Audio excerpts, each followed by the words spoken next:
Hello, everyone. My name is Aaron Christensen. This is Horror 101 with Dr. AC, celebrating classic horror throughout history with new episodes every Friday night. Tonight, we're talking about Lifeforce, Tobe Hooper's 1985 sci-fi epic based on Colin Wilson's novel The Space Vampires. A team of astronauts encounter a ship lodged within the head of Halley's Comet and discover three impossibly beautiful humanoid creatures, two male, one female, encased in coffin-like crystalline blocks.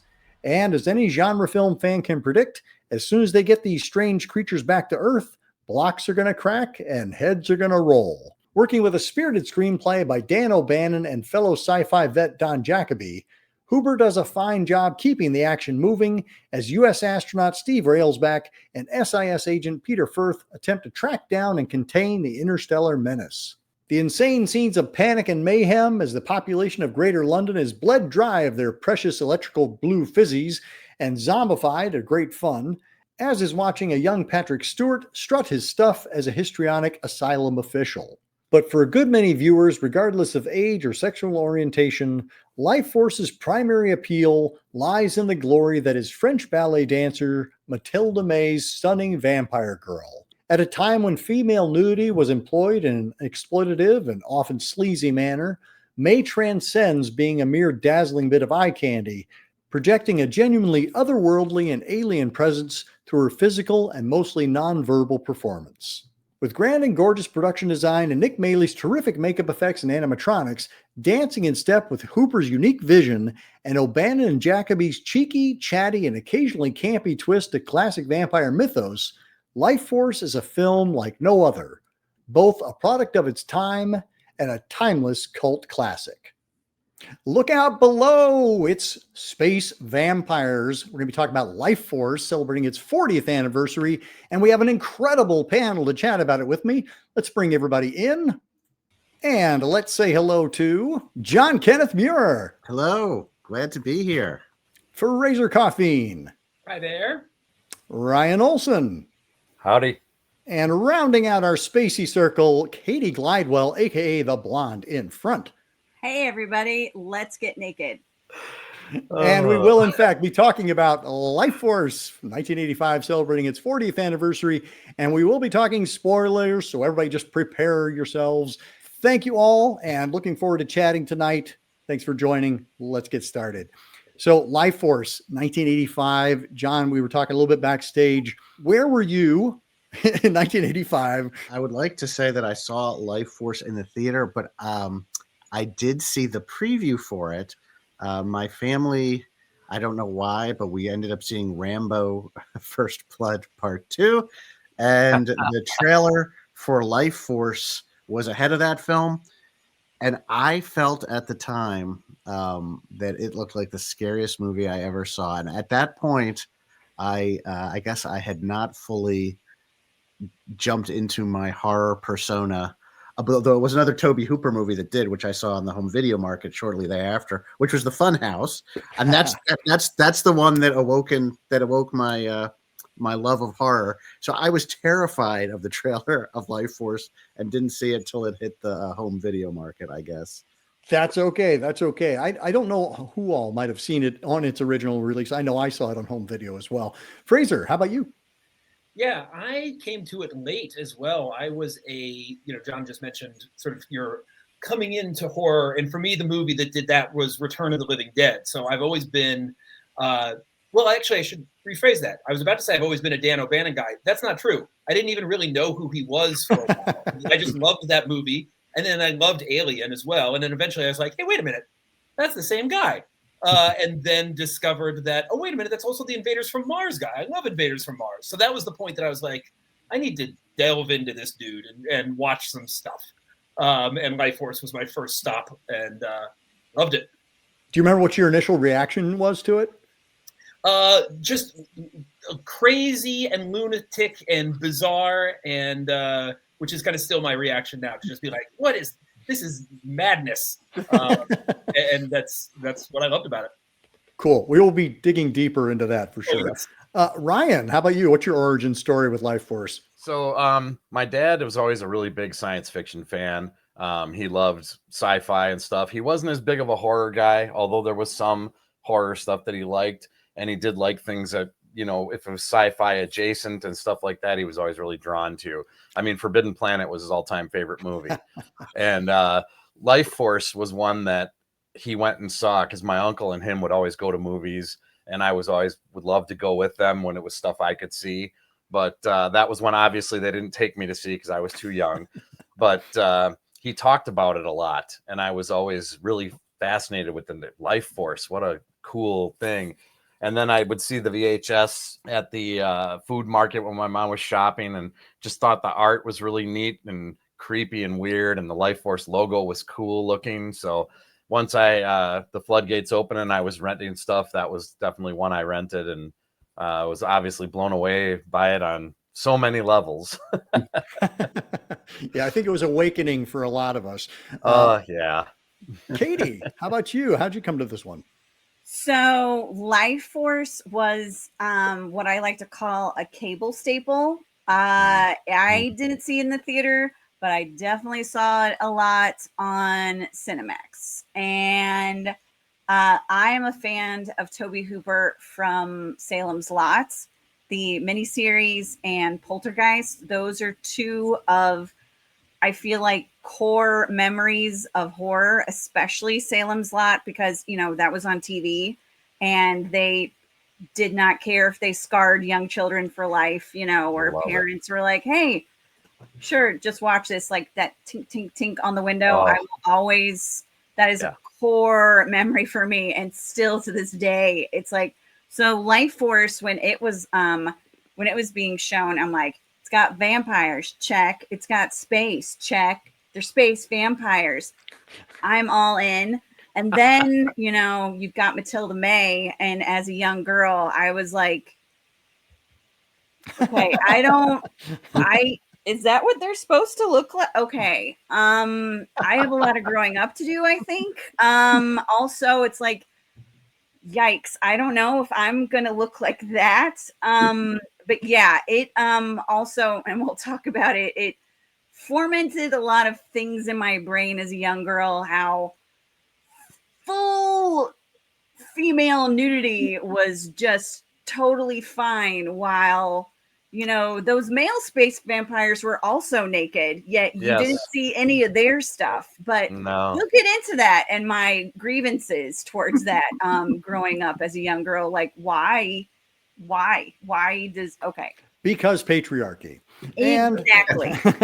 And John, again, you've written several books on horror films, 70s, 80s, etc. Do you remember kind of what your critical thoughts about it were? I mean, I know, like, you know, we have that kind of like gut reaction, right? But when you're coming to it, like, well, first off, like, how would you synopsize this film? So I'd say the basic plot is upon the return of Halley's Comet near Earth, the most recent passage, which I guess is in the 1980s, August, a shuttle mission that is both American and British, I guess, explores the comet and finds inside the comet a large derelict spacecraft with strange bat-like inhabitants aboard and three very attractive naked humanoid life forms aboard.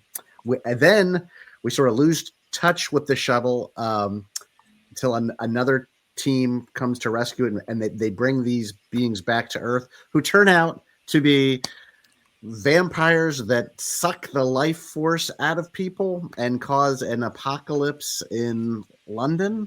And one of the crew members of the original ship lands in Texas for the Texas Chainsaw Massacre. and he has a connection to the female vampire played by Matilda May, that she is the feminine inside him, I guess, is the ultimate feminine ideal. So that I guess that would be my synopsis. That was great. Good. Bang up job. I'm done. Okay. Yeah, again, what we're playing with here is it's based on Colin Wilson's novel, Space Vampires. That was the original shooting script name as well, until somebody chickened out and said, we need to call this something that isn't sounding like a B movie from the 1950s. Right. And so it became Life Force. Now, I think Life Force is a perfectly serviceable name. I like it a lot. But space vampires is exactly what we're working with here. And that's what I love about Wilson's novel and, Dan O'Bannon and Dan Jakoby's adaptation is that they are absolutely playing with the vampire mythos and turning it into a sci-fi setting. They are taking all of these things and they are actually referencing like all of the things that could be vampire lore and how might they apply in a quote realistic setting. The craft that you're talking about, John, like has those kind of translucent coffins. They are encased, and we're like, oh, that's a coffin. That's a vampire. Like when they come to Earth, what do? They suck the energy out of people, and people like turn into it's like, oh right. Yeah, I've seen this before. So I really like the fact that it is doing a spin on the Gothic mythos, but told through a different lens. And I think that's really fun and exciting. I like that it's when they're talking about how they've come here before and you kind of look at the different like plagues that have happened and, oh, these are rats, but maybe it was actually these vampires that were coming to Earth and doing this throughout the different areas and stuff like that. I liked how they kind of touched on that. Each time they suck someone's life force out, then like what happened to them, like turning into that. It was great practical effects. Yep. Some of the CGI, I mean, it's very 1985 CGI, let's be honest. Yep. Kind of hit or miss with some of it where it's like, oh, here's this. And then it just went away. Oh, then it's come back again. Okay, that's great.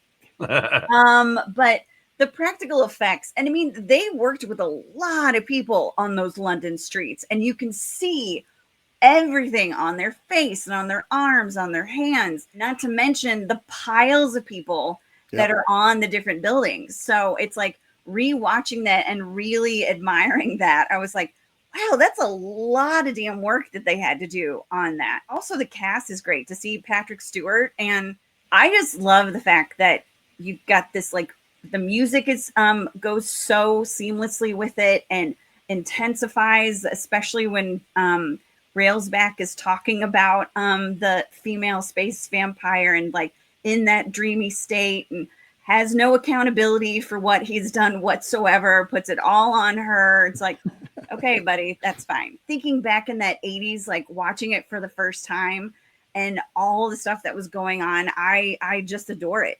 Just watching it again, revisiting it very fresh in my mind, I'm just amazed that something that is so absolutely batshit crazy and bonkers got made by a major studio and released. And the fact that they looked at that and said, yes, this is a good idea. Let's do this and give it a wide release and push it on TV and everything else and, present it as an event. Like Katie said, with the things with vampires and the Gothic, I mean, when they come out of the Churchill, the door that opens looks like a coffin, which is kind of interesting how it's that foreshadowing. And I mean, even watching it this time, there's that object that's coming here right now that's in our solar system, and it's massive and long and this and that. It's like, well, gee, but no, seriously, it's just the fact of all the crazy, wacky twists and turns that it takes where, he goes to talk to that nurse and it's like, well, she's a masochist. And then she's like, you want to leave? And the Kane's like, no, I'm a natural voyeur. And sits down like it's no big deal. I mean, just all these really crazy left turns and twists. And then all of a sudden it goes, oh, by the way, a vampire zombie apocalypse is all of a sudden happening and London is burning. And just, it just keeps on going in all these crazy, angular, weird directions, and you don't really quite know where it's going to end up. Yeah, I agree. I totally agree with what Ryan said. It's those twists and turns and weird different things that I think make it something really special. Because Don, you did a great job of actually, making the plot coherent, because it is so, it's not that the plot's incoherent, but it shifts so much. Like the very beginning is, Ryan, you mentioned like Forbidden Planet. The very beginning feels absolutely like one of those classic sci-fi, or Alien even. I mean, the inside of the ship has some Giger-esque stuff to it. Which is super, super Dan O'Bannon, right? He loves that stuff. He's very into that world, right? So you've got that. Then we get back, and there's a big chunk of it that is, I had forgotten quite about this aspect, how much there's a chunk that is sort of kind of one of those like British crime procedurals, like sort of like Wicker Man or something kind of along those lines, right? Then we get the space vampires, and we're dealing with that for a while. Then there's a chunk where it's basically a pod person movie for a little bit. And then we get the zombie ending. And so it does have like all of these pieces.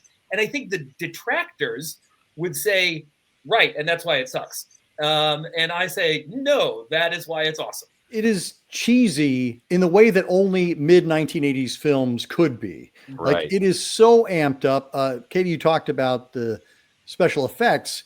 John Dykstra, who was a legend at that point. There's still some amazing spectacle to be seen. And for the time, they are impressive effects. Absolutely. The practical effects, the makeup effects, like all of these things, they gave Tobe Hooper some money, and they didn't give him Spielberg going over his shoulder.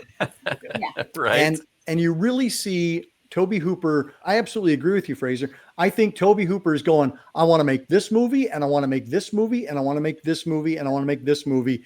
And he has the ability to do that by incorporating all of these different elements. The one person we haven't talked about quite yet, and I think, is the biggest special effect for this movie, is Mathilda May, our French ballet dancer who finally, after like searching 500 or some odd candidates, Tobe Hooper found Mathilda May and brought her over, and she is wonderful. She's also naked for almost the entirety of the first half of the movie. And I know that made a big impression on me. I know it made a lot of impressions on a lot of people. But I don't think, watching it most recently, I realized that I wasn't necessarily like sexually attracted. I was just kind of like awestruck by her in the same way that the characters in the movie are. And I think a lot of viewers, like, we just hadn't seen anything quite like this before. And I think she gives a genuine performance. It's not just somebody who took their clothes off and wandered around on set. There is a genuine, and she brings her dancer quality to it. Like, when you see her ascending the stairs, there's intention in every one of those steps. And when she has eye contact with people, there's intention. I think she is underrated. She's not given the respect that she deserves for what she lends to this movie. We wouldn't be talking about this movie 40 years later if not for Mathilda May. I do believe that. Agreed. Oh, most definitely. And I admit, I did not recognize the crazy chocolate caramel swirl eyes that Never saw it until this most recent release. I don't think you could see that on VHS. I don't know. Is that like a Mandela effect or something like that? I don't remember anyone talking about this. I mean, she's incredible. She didn't know any English. She learned it for the film. Just so captivating. And I know that Olivia Hussey was a possibility, but couldn't do it because of the nudity and everything like that. But let's be honest, the guy vampires are nothing to be shy about either. No. I mean, I remember their names? No. Do I remember what they looked like? Heck yes. They scoured the earth for like practically the most perfect human beings on the planet to be the most perfect like vampires that you possibly could. And I hate when I'm reading the IMDb's, they're like, to make her look perfect, they had to, it's like, what do you mean to make her look like what was, it's like, did she have a mole or something? I mean, this woman's body is complete perfection in this film. I think she's really great, and she really did understand what the mission was, right? Because she didn't have huge swaths of dialogue. There wasn't going to be deep characterization, so everything she had to do and create was through motion and stance and expression. So it's a very accomplished performance if you look at it from that standpoint. I mean, obviously she is incredibly beautiful. I enjoyed so much what you said about that, about how she has a beautiful body. She does, but how what's interesting is how she moves and even just how she stands, right? Yep. That she's able to project strength from not moving, from stillness. She's able to create danger from when she does start to move and things like that as she approaches people, which is very interesting. And for me, the whole thing about Tobe Hooper is, and I'm gonna hold up my book, Eaten Alive at a Chainsaw Massacre, about the films of Tobe Hooper. He is a director who cherishes the idea that he is going to make you uncomfortable in a movie. I mean, like legit uncomfortable, not like, like this is a little scary, but order is restored and everything's okay. His thing is he's going to push it, and then he's going to push it a little more, and then push it a little more until decorum is shattered. We're always going to transgress. And you think, well, so we put a beautiful woman on screen, like what's transgressive about? But to have full frontal nudity in a, I mean, I know it's a bonkers movie, but like you said, for canon, this was like a mainstream blockbuster, right? Yeah. 25 million into this, wide release, it was supposed to be a huge hit. I wish it had been. But the way that he uses her nudity in a way that both tantalizes us and begins to make us also feel uncomfortable at points, I think, is part of that Hooper ethos. And he's not just, I mean, okay, people always misperceive. They, if they don't know the Texas Chainsaw Massacre, they're like, it's so gory. Well, there's no gore in it. It's like the title makes you think there's gore in it. You get one shot of the chainsaw hitting Leatherface's flesh on his leg at the end, but it's terrorizing in a different way, and it pushes the envelope sort of for like how much you can stand psychologically, right? Yes. And I think that Lifeforce does the same thing, but in a very different way. And I think that's how he uses Matilda May, which is really fascinating. I feel like it's the same ethos, but a totally different way of doing that, of unsettling us. So I think she's brilliant, and I think the way the film understands to utilize her presence is very brilliant as well. Nice. Ryan. Well, in her interview on the special features, she talks about how her background as a dancer helped her inform the part, because they always said, she was always instructed, you're still a performer, you're still trying to make a connection, even though you're not using dialogue and you're not talking. You're making a connection with the audience through your art and your movement and your performance. And so she was better equipped for this role than most people, having that kind of background and knowing the way that they were going, what was going to happen. And of course, initially she was uncomfortable with the nudity and all that stuff. She did go to say that she felt that Tobe Hooper and a lot of the people worked hard to make her feel comfortable and feel like she was looked after on set. So I don't know if that conflicts with the IMDb stuff or what, but she does say that on the interview, that she enjoyed working with Hooper and felt that he did a lot to kind of protect her and make her feel comfortable so she could do what she did. And I do like how, yes, there is a sexual element to her, and clearly you can see the characters. They even talk about how overpowering her sexuality was, even to the point of where it terrified the one doctor, because she was so radiant. But all the vampires were like that. Even the desiccated corpse did that to the doctor that he attacked. I mean, they just have this overwhelming power where they captivate you. But like you said, it is interesting how, yes, she is naked and there is that sexual element, but it feels like it's, like you said, it's both. There's that danger and there is that allure to it, but it doesn't feel exploitative in the way that you would think it would be. At least I don't feel like it's presented that way. It's not like they sit there and they show all these close-up shots of her, necessarily. It's usually more where you see her as a whole, and it's like it's more part of the thing, as opposed to being like, oh, hey, look, we're gonna trot this naked girl out as much as we can and take advantage of that. I think it's more artistic than that. Well, no, and I mean the mid 80s, where we were seeing a lot of female nudity, that was, like we were coming out of the slasher craze, where we saw, that was part of it. You had to pop your top. Like, I think the way her nudity is used here is in a very different way. It is tantalizing, obviously, but it is also disturbing, and it also fits within the text.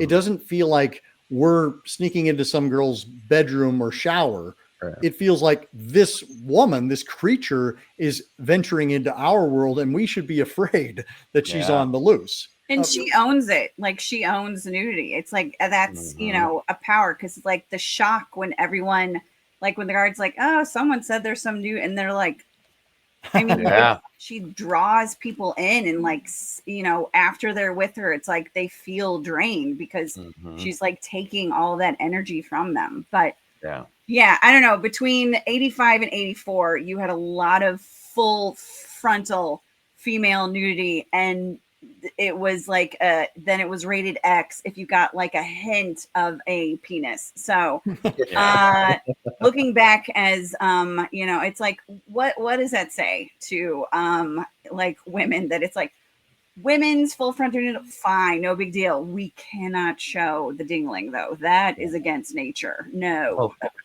thankfully that's changed a lot since then, at least, especially in the last, decade or more. It's definitely the pendulum shifted in the other way, which it should. The other thing, and the word that we haven't used really for her, the one that comes up to me the most is alien. She just presents as alien in the way she moves, the way she looks. And I think that's kind of a lot of what we're getting at with the way that she's shot and the way that that her nudity is presented. It is very alien. And that's where I think a lot of her great performance comes in.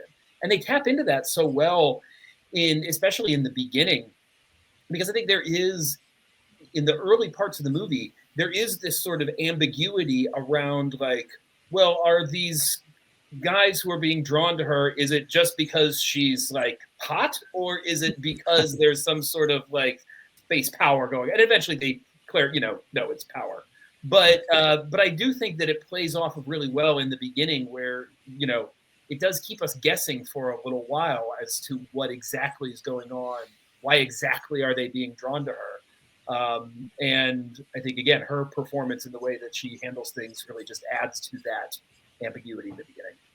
I want to add, too, how she's framed and shot is really important, and that she's often in the center of frame, often filmed from a low angle, suggesting her power or control. So it's, and that adds to that alienness, but it also adds the idea that this isn't exploitative, because how she's filmed, how she's presented, where she stands in the frame, even how she's lit at times with like a flat white or bluish light over her, where the features become almost smooth and indistinct. They all sort of are suggestive of her power and control over this situation. Absolutely. So I think that alone makes it feel non-exploitative, I think. At least it does for me, looking at how she stands, where she stands, how she's filmed, what angle we're seeing her from, how she's lit. She's clearly powerful and in command. She's not there to be leered at, right? Mm-hmm. That's what maybe you might expect if it were a bad exploitation flick, which it's not. I watched not too long ago Species, which has a similar kind of thing, but does feel different. It does that feels very like we're supposed to be leering like that. And it's not nearly as effective either. What you were talking about, John, like all of the framing and the care, that's Tobe Hooper, and I don't think that he gets enough credit for things outside. He's always going to be the Texas Chainsaw Massacre guy. Right. But he did do quite a wide range of horror films. And I think, this was him swinging for the fences. And I really like the choices that he makes, because he goes big on almost all of them. And in some ways it kind of exemplifies, that mid 80s quality where you're going big, that's what the 80s were about, was about that kind of excess. And so it makes total sense to me that Golden Globus are like, yes, we're going to put everything we have into this sci-fi horror movie with naked women and the director of Poltergeist and the Texas Chainsaw Massacre. Like, it just feels like that is such a great package to serve up. People have said quite rightly here that like the film is bonkers. and it is, but like that is why you see a Tobe Hooper film. That is what Tobe Hooper does, because he takes things further. He corkscrews things in such a way that you're made to feel really like uncomfortable or discomforted watching one of his movies. And, again, I don't want to get into the, who directed Poltergeist debate, but, I've always fallen on Hooper, because I say if Spielberg were to direct that, we wouldn't have the whole last act, because it doesn't make any narrative sense.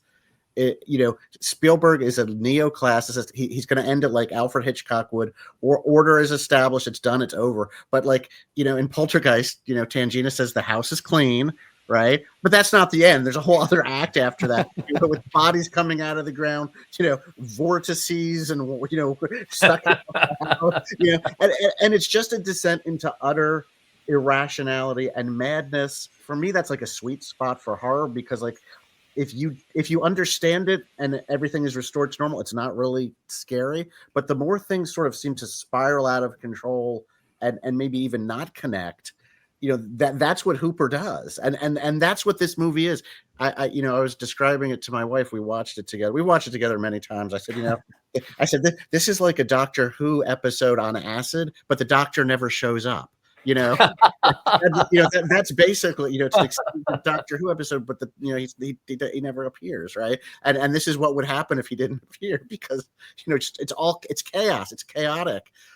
It's things that they do connect, but Hooper is the connective tissue, right? He's the connective tissue between the sexuality and the and then the zombies. It's his mind, it's his leaps that is making those connections for us. The same way I feel like that last act of Poltergeist works, and that's pure Hooper. So I think he's great, because I think otherwise you don't get that kind of madness that you get in Texas Chainsaw Massacre, that you get at the end of Poltergeist. I mean, Poltergeist was rated PG, and I love Poltergeist, but that last act, goes off into, deranged horror, in the pool with the skeletons coming up. And I feel like Lifeforce, that's like undistilled Hooper, right? I'll probably talk too long now, but I love the kind of chaos and corkscrewing he brings to the material. I mean, more happens in the first 15 minutes of this movie than a lot of movies do in 75 minutes. The whole bit on the shuttle, that goes by at warp speed. Even in something that could have been a scene, like a lengthy scene with police discovering the body under that tree, instead it's just one shot coming in. It's like, it's interesting how he decides to spend our time in this film, I think. And again, to discomfort us in ways that we're not even aware until we're watching them. A lot of people have talked about, AIDS in the 80s, and, Railsback going in for a kiss with Patrick Stewart. And, it's not anti-gay in any way, but that isn't exactly what people are going to be expecting from a mainstream horror movie in 1985, I guess is what I'm saying. And so it's challenging you, right? It's like, whoa, again, this is breaking a boundary that I didn't expect. It's transgressing. It's beyond the decorum or Hollywood convention I'm expecting. So that's always what Hooper does, and that's why I love him here and elsewhere. I agree that he does sort of get overlooked a little bit, and I think a part of that is because he is someone who I think visually he tends to give himself over to the material a little bit more, right? And he's willing to try a lot of different, maybe it's part of that bonkers aesthetic, right? He's willing to try a lot of different styles. And there's no better example of this than Texas Chainsaw and Texas Chainsaw 2, right? Like, clearly, that's a guy who's willing to go in very, very different directions. And that's really different than, like, say, a John Carpenter, who I love, no diss on John Carpenter, but, his movies look like his movies, right? Like, you pop one on for me, and, if there's some magical, unearthed, never before heard of John Carpenter turned up, I bet that I could figure out that it was John Carpenter pretty quickly. You know what I mean? And I think that's part of Tobe Hooper, is that he doesn't have as much of a, like this is my exact visual style, because he is, playing towards the script that's in front of him and the movie that's in front of him. I think that's part of why he doesn't get as much credit, but that's a shame. We just talked about Masters of Horror, the first season. His episode, Dance of the Dead, gets a lot of crap. And I have to say, it's one of my least favorite, but you do see him really pushing to try something that we've never seen him do before. I applaud the fact that he's trying something different. He isn't just content to sit back and go, well, this is what I do. Fill in this, light it this way. It's like, no, I'm going to try something completely different. And if I fall on my face, I fall on my face.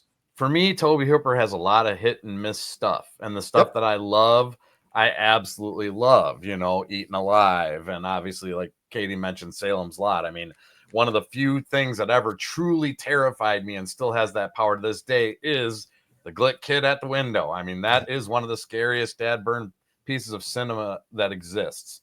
So, the stuff that, Chainsaw is, in my top 10 all-time favorite films, But I love the Funhouse and Lifeforce, and you know, there's the stuff that I love by him I really love, and then you have a lot of other stuff that really fails for me, like the Mangler, and you know, other stuff where it's just like, yeah, just not, doesn't work. But I mean, I admire his going for the gusto, and that he does, like Fraser said, you know, that he's always giving it his all, and he's trying to make the most of whatever it is that he's working on. You know, Poltergeist, certainly he was working with a great team.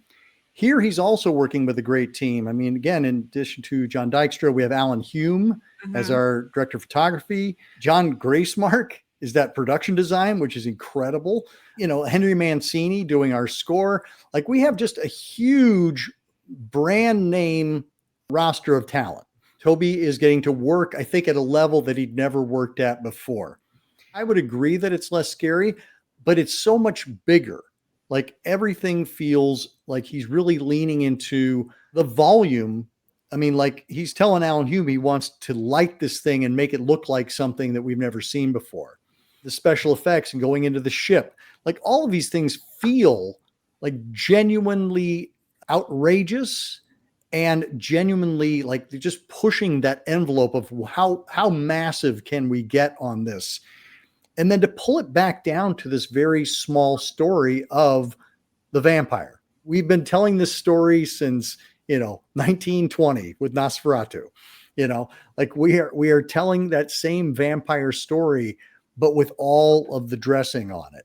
It's really cool way to kind of take the vampire mythos and the story and give it a complete shot in the arm and kind of reinvent it and present it in a way that has never really been presented, but yet still keeping some of the trappings there, like how they dispatch them, ultimately at the end. Funny how the doctor is just obsessed with death and what happens to that. He just happens to have that in his collection. And, it's just the whole idea of the learned man, and, how back then it was refreshing how they trust science and scientists, and, see what happens when you actually do follow suit with people that have dedicated their lives to knowledge. But I mean, the representation of the vampires too. I mean, how you still have that allure, and that it goes beyond just normal hypnotization. It's just their presence is enough to overwhelm and overpower.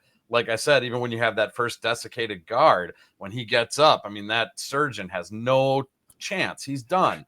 And it's just really incredible how powerful that is, because unlike Matilda May, he clearly doesn't have the, sexuality going for him, but that doctor was still at his mercy completely. So, I mean, it's cool how you get those juxtapositions of the classic vampire like abilities and things, but it's presented in a completely different light and a completely different, I mean, again, you're talking about the eyes things that they had, which I think the Blu-ray is the first time that you can probably really see that. But it's a neat little touch of just shows you how alien and different they are. I mean, even with the space girl, she says, we are creating this out of you. We got it. Right, we drew this out of your minds and going into you. This is how we present ourselves. It's not really what our true forms are. So, I mean, we don't even really know what they actually are, Well, I think we do, though, right? I mean, they are the bat creatures. I think it's very interesting. I mean, the John Carpenter in the 80s with Prince of Darkness and The Thing, and Tobe Hooper here are both so very clearly inspired by the works of Nigel Neal, somebody who they loved from the 60s, the Quatermass film Quatermass in the Pit, and the core idea of that. And again, to bring up Doctor Who, because Doctor Who did this a lot in the 70s with the third Doctor, was this idea that the myths we have, the vampire myths, the demon myths, or whatever, there's a scientific basis for all of these in our history or prehistory, and that it's it's not demons, though. What appears supernatural to us, it's actually extraterrestrial or alien, and it's not going to be religion that solves it. It's going to be science. To your point, Ryan, which I love. It is so nice to get to see that. To remember a point where we like, hey, science is good, right? Yeah, exactly. Yeah. And I also like too how they they changed up things with how the vampires do it. It's not just about blood. I mean, it's the very essence, your life force, the thing that makes a human being or a living creature living is what they feed off of. It's the blood's part of it. Because you saw that cool part where, you know, they kind of, that vision of her came out of Patrick Stewart and the dead guy, I forget his name at this point, but then you had that vision of her all covered in blood and that stuff, which was really neat. But the main part of it is it goes even further to the very life force itself, which is, to me, what makes the title so brilliant, because that is the crux of the entire movie, is that the life force, you know. Right. And I think that idea of like taking the you know, the myth and adding this science and adding this reality to it, that is, I like the examples that you brought up. And that's also very Dan O'Bannon, right? Because there's a lot of similarity. It's not exactly handled in the same way, but I think there's a lot of similarities in how he tackles this script with the script of Return of the Living Dead, right? Where it's, you know, it's A, taking the zombies in a slightly different direction, and B, taking it out of that sort of fantastical and being like, no, this is science. There's a scientific reason why these zombies are coming around. And, you know, that whole concept of like the vampire stories, Dracula, all of that, though never Dracula spoken, I assume for copyright reasons. But, you know, the vampire myth coming out of this, again, very similar to the Return of the Living Dead idea of like the zombie myth coming out of this true story within the context of their universe, right? And I think that also speaks to, AC, the way you started this off, this topic was talking about, you know, the kind of small idea and like getting bigger, which again is, I think, another thing that I love about O'Bannon stuff, is that idea that like things start, you know, they start here, right? And usually by the end of his movies, all hell has broken loose, right? It has gone, you know, they all start real quiet, Yeah, and they all end real loud, Yeah. and I love that, you know. yeah. And it's worth pointing out, we'll be talking more about this in a few weeks when we do our Return of the Living Dead panel, but Tobe Hooper was originally assigned to Return of the Living Dead and left that project to come and do this one. John, you bring up a really excellent point that like we do see a lot of Tobe Hooper coming out here in a different way, in a way that we haven't seen before, but it feels distinctly Tobe Hooper in that way. Right. I love the fact that you mentioned the Quatermass, because absolutely the final act of this is completely borrowed from Quatermass in the Pit. And I think it's a wonderful thing in the same way that you see John Carpenter, you know, borrowing from Quatermass from time to time.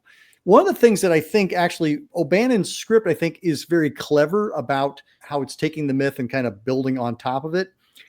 And I feel like maybe, and the reason why maybe this one doesn't get as much respect from an intellectual standpoint, that we do just focus on the bombast, is because it does get dressed up quite a bit, such that we kind of miss some of the signposting that I think Dan O'Bannon has in the script. Like we have to actually think about, oh, those are coffins and that is a stake, and being told how this is a variation on a theme, but we get caught up in the special effects. And sometimes I think we lose the thread a little. And I think that's how we keep coming around to it just being so bonkers. Right. It's like, yes, it's bonkers, but it's with intention. And I think it's kind of at odds with, it's a film at odds with itself at times. To the point about it not being maybe scary, which I do agree with, in the same way I think like if we watch Psycho today, we would say like Psycho isn't scary. But if you watched it at the time and didn't have all these years of horror films, Psycho was scary. And the thing that I remember about Lifeforce, watching it the first time, it was scary because of the boundary breaking. It's like I am looking at this beautiful, completely naked, like I'm seeing that. What am I going to see next? Two men are kissing. What am I going to see next? Blood is coming out and forming a body in a sideways, yeah. And so all those things today, maybe, because of distance, special effects, because what scared people in the 80s is different than what scares people in the 2020s. All of those things, I do think, created a sense of real uneasiness and terror, in the sense like, what am I going to see next?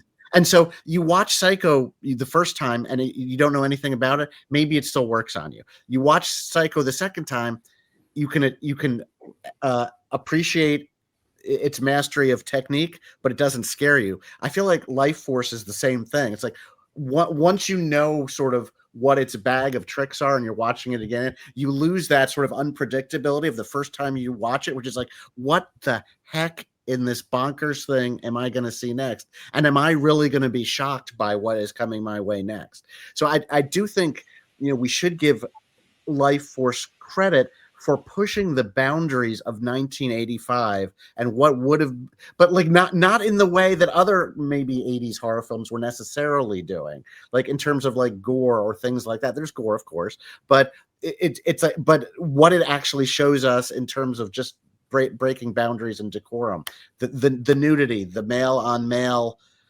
kisses, the art design of the interior of the spaceship. It looks like a womb. And Carlson says, "I think I've been here before." Yeah. Okay. Okay. So there's an intent to do that, which it's a real gamesmanship. And I mean, it doesn't work in the same way in 2025 as I feel like it did in 85. So I do want to say, like, to Hooper and O'Bannon, I appreciate so much what you were doing. And at the time, I mean, the first time I saw it, which maybe was 86, 87, I mean, I was blown away by it. I didn't feel that way when I watched it again last night in preparation. Not that I didn't enjoy it. I enjoyed it more from a distance. Yeah.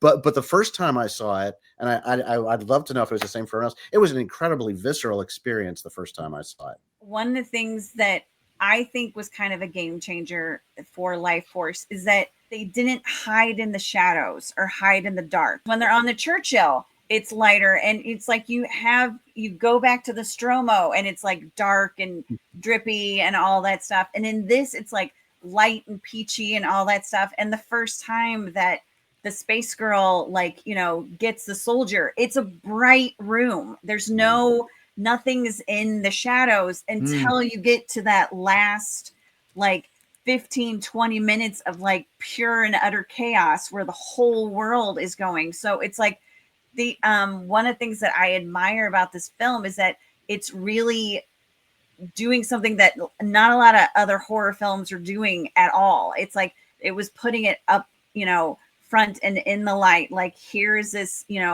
alien girl completely nude, but she's also getting in your face, and anyone that she comes across is in her tractor beam, and even if they don't turn into zombies, they're still dumbified by her force. And then when they try and find the girls, the redhead, it's daytime and stuff like that. So it's so many of these monumental times are in the light, which is not something that a lot of horror was doing at that time, especially not something, when you think of vampires. Katie, you mentioned Fright Night. These are two films that are playing with that vampire mythos, and one of it becomes the vampire next door, and one of them becomes the vampire from space. And they're approaching them from places where we are familiar with it, but providing a twist. And in the case of Lifeforce, it's a big twist. But when we keep kind of boiling it down to its essence, we see what O'Bannon is going for. Elements of Colin Wilson's novel that he's choosing to point up, and that we're watching. I love how you guys were talking about the men of science, because ultimately science isn't what saves the day, right? It becomes very elemental. It becomes, we need to use this brute force, this stake. That's the only thing that's going to save us. Science is not going to save us. Technology is not going to save us. It's going to be putting an iron stake through somebody's, energy source. Mm-hmm. And I love that we kind of come back to that really fundamental, almost primitive mindset. That's how we're going to beat the vampires, following the mystic rules as opposed to sciencing them to death. But it's the scientist who realizes it, says, we need this. You have to hit the energies. So it's even that, I agree with you, the science legitimizes the myth, right? Yeah. So in a way, science does get us there, because Flata tells us, you have to destroy the energy center. You have to use iron or whatever, right? So it's wow, science does have that role to play. And amazingly, it's validating the mystic or the mythological, which I love that idea, right? Mhm. You know, and you hear that all the time. You say, well, there's always some sort of scientific basis for myth, and of course there is, right? Yeah, right, You know, right. so I do love that, and of course I love, as I love to say, the film ends with a double penetration, right?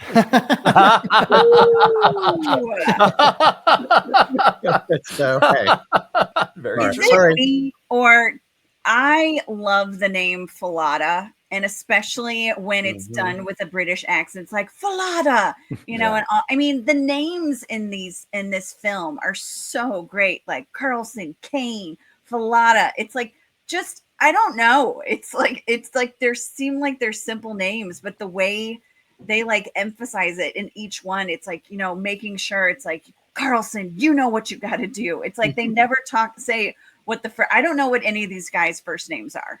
It's all about the last names and stuff like that. And it was like, get it done, man. Yeah, my wife was like, this. The space girl calls him Carlson. This is the other half of her, but she doesn't call him by his first name. She calls him Carlson. Yeah. We should talk about our esteemed cast, because they do ground this nonsense so that it doesn't fly off into the ether. We do have Peter Firth, we do have Frank Finlay, we do have Patrick Stewart, we have Aubrey Morris, all of these like genuinely distinguished actors who are able to ground this material. And I got to say, I think this is one of Steve Railsback's best performances. You know, I mean, he's obviously, you know, he hit his high water mark with the double punch of Helter Skelter and the Stuntman. I think he brings that kind of weird cowboy energy to it amidst all of the staid Englishmen. I forgot Michael Gothard, who plays Bukowski, who's the first one, who doesn't get desiccated, but definitely feels the power of the space vampire. Yeah, I mean, I think that's what I mentioned before, that it does start with that procedural aspect. I think that's what gives it that grounding and gives it that rooting, and again, allows that science piece to come in. And it is from those kinds of performances that gets that aspect in there. I think it would be very easy to go way off the rails, but I do love how centered and how focused these folks are. And I love that at the beginning, it is, you know, you just mentioned the one who you know, doesn't get desiccated but gets you know, injured, I guess. Bukowski. Yes. Yeah. And he seems at first like maybe he's the protagonist. You know, like that's the other thing that's really interesting, is that you've got this, it is at times almost kind of ensemble-y in sort of the way that these mostly British folk are working together. It takes a while before Kane really emerges alongside Railsback as you know, the main guys, right? It takes a bit, and I like that ensemble aspect quite a bit, because it does feel like we are a team trying to solve this problem here. Yeah. Funny how Bukowski just disappears though too, and you sick. find out That's his fate because Falad tells you, "Oh, what happened to him?" Well, you know, just like everybody else, he's gone. Because he does in the beginning, like you said, seem to play a more significant role, and you kind of get that group of guys that are, you know, trying to solve all this stuff. And, you know, even Falad, I mean, he seemed to take on a bigger role, and then he kind of falls off more towards as the movie progresses, even though everything that he does is obviously still extremely impactful on the outcome of everything and how it plays out. But where it does eventually boil down to just really being Railsback and Kane. I mean, it's so great, Patrick Stewart, to do all the stuff he does. Even, you know, they have him in there just enough where it's like, you know, he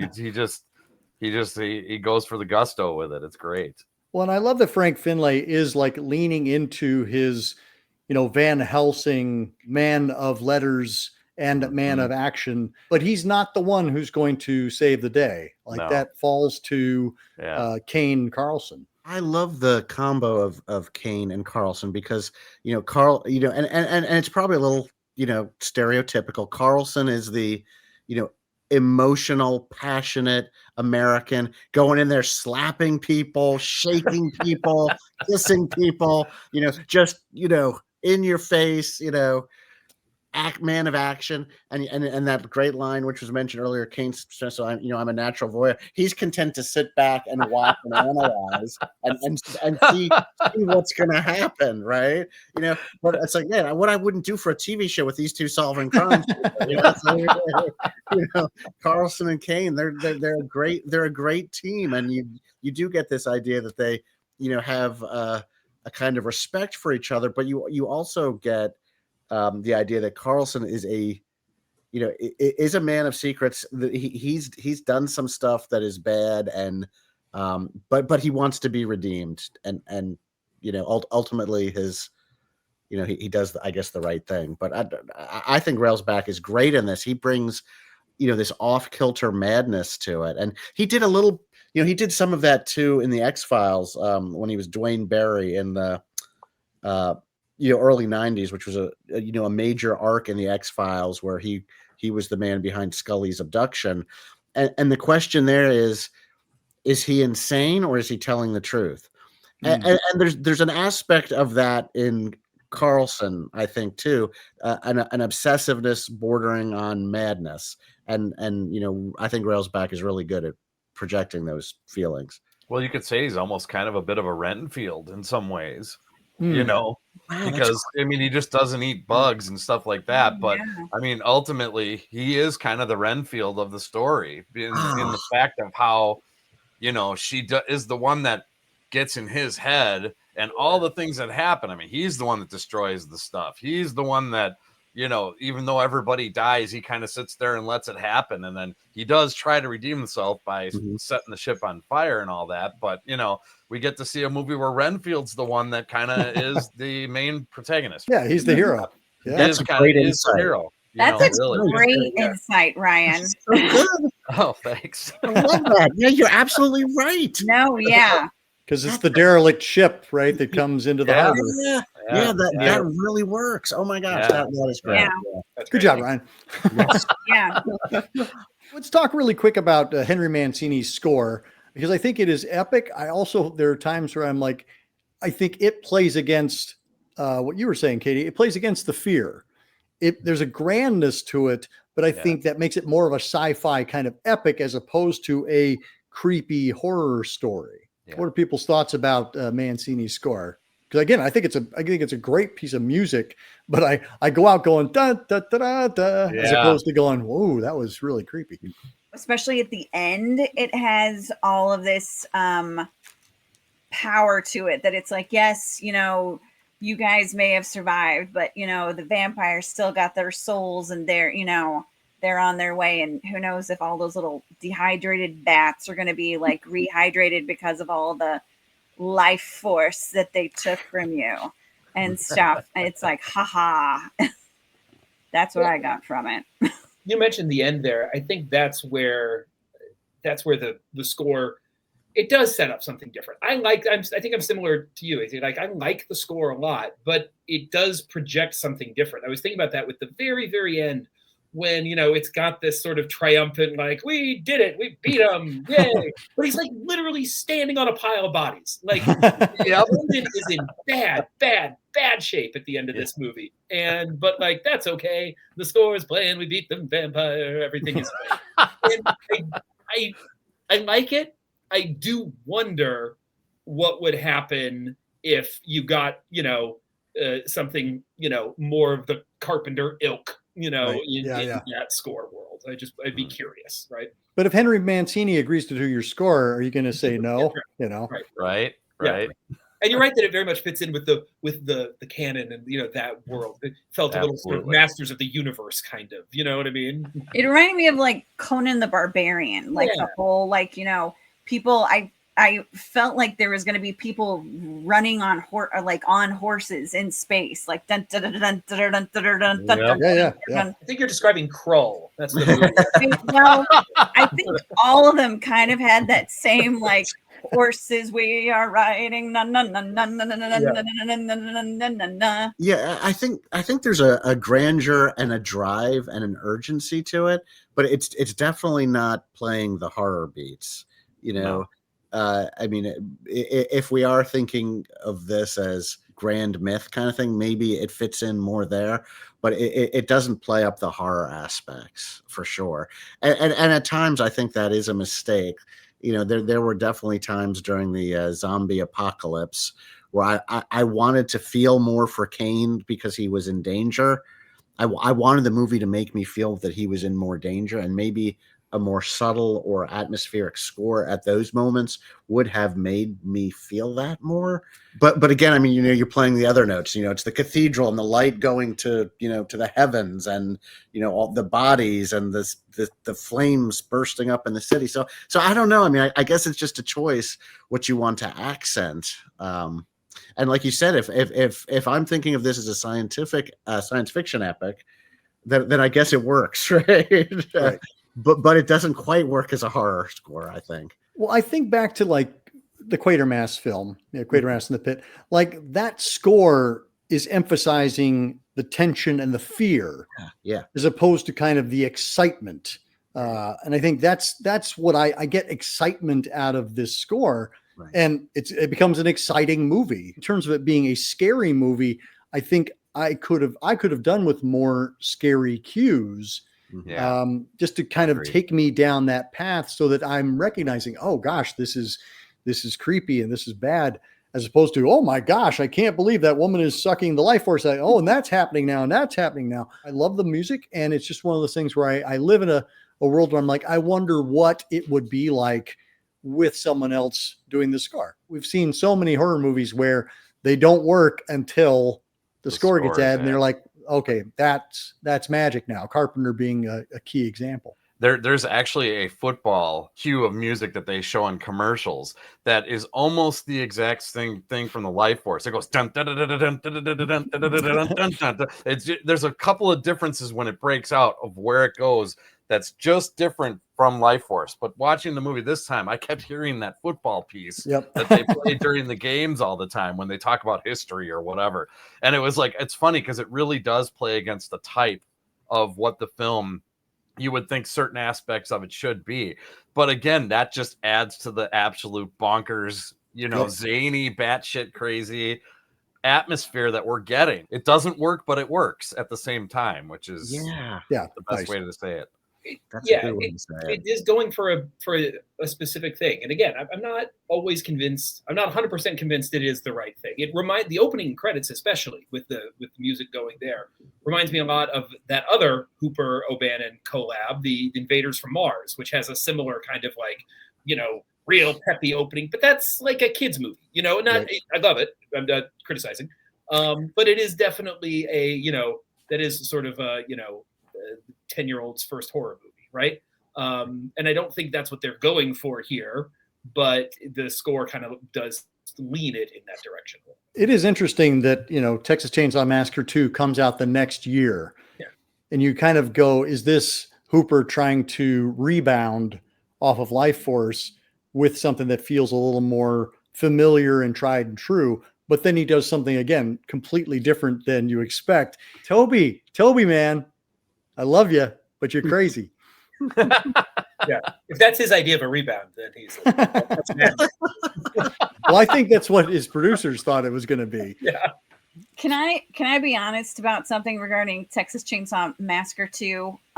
Even as a young child, when I was watching that and seeing Dennis Hopper, all that stuff, all I could think of was that there was a lot of cocaine on this set, and that probably a lot of people were paid in cocaine because this movie's horrible. I was very young at the time, although I still kind of stand by that. I just wanted to get that out there. It's in the ethos now. So there you go. Yeah, let's circle back around, offer our final thoughts on Lifeforce, celebrating its 40th anniversary. Katie, let's kick things off with you. Will always be a favorite cable staple. Again, watching this as a kid, loved it. Seeing as an adult, definitely the appreciation may not be as it was, but I do love a number of things about this film, and it will always make me think of, childhood in front of the TV of the 80s, and, anything with vampires, I'm all about. Ryan. I think it's a movie that could have only been made in the 80s. I mean, there's no possible way it could have been made at any other time just because of what it is. And that's not a bad thing at all. I think that it's an absolute riot and so much fun. I mean, if you want to just have a great time at the movies and kind of shut your mind off and just enjoy the ride, and it's a ton of fun. It could have only been made at that time because there's no way that a major studio would ever do something like that, especially nowadays. It's a great thing to see that there was a period where studios were that adventurous and people were able to get in there and do some wild stuff. Fraser. I love it as a synthesis of these two artists, of Tobe Hooper and Dan O'Bannon, coming together. And we've talked a lot about Hooper, and I brought up O'Bannon a few times, but as I said, that's where I came on board this movie. And this really just checks the boxes of what I think makes his work so interesting. He's a guy who loves classic pulpy sci-fi, check. He loves big old spaceships, check. He loves systems and how systems respond in crisis, check. And he loves things to fall apart, check. And finally, he loves a sense of humor. And all of those things really come together in this great way. And then you add in the Tobe Hooper aspect and everything that he wants, and it just feels like a really cool marriage of their two ideas and their two visions of what things can be. I love it for that aspect. And John. I love what y'all said. Trying to think of something clever after all that. For me, I'm just so thrilled a movie like this exists. It's so off kilter, so out of the norm. It's strange. It's occasionally confusing, but it's got this mad, crazy, frenetic pace. And it is, in its own way, really very smart at the same time that it can be pretty stupid. And I just love that. I love it all. There's such a fine line between stupid and clever. Did someone say this goes up to 11 before I Yep. Spinal Tap reference? I'm just so glad a movie this odd and spiky and unconventional exists, and that we've all had the opportunity to enjoy it for 40 years. So it was a great opportunity to do this and to revisit it. And I still love the film, warts and all. I think the uniqueness of Lifeforce outweighs any of the occasionally, silly or, dense moments in it. Agreed. Well, and I think this is a movie that you can criticize and still unabashedly love. And I think that's kind of that alchemy you're talking about, John. I absolutely was looking forward to sitting down with this again. I go back and read my reviews and I'm like, I tore this thing apart. And at the end of it, I'm like, and highly recommended. And it's like, yeah, that's exactly what Lifeforce is. It is a movie that you can quibble with, but at the end of the day, you're going to be like, you're coming home with me. And I'm so glad that we all got to have this opportunity to chat and share our stories, and looking forward to another 40 years of Lifeforce. Looking forward to having you all on again very soon, and have a wonderful October, everybody. Thanks for having us. Thank you so much. Until next time, keep searching, keep exploring, and keep sharing the scare.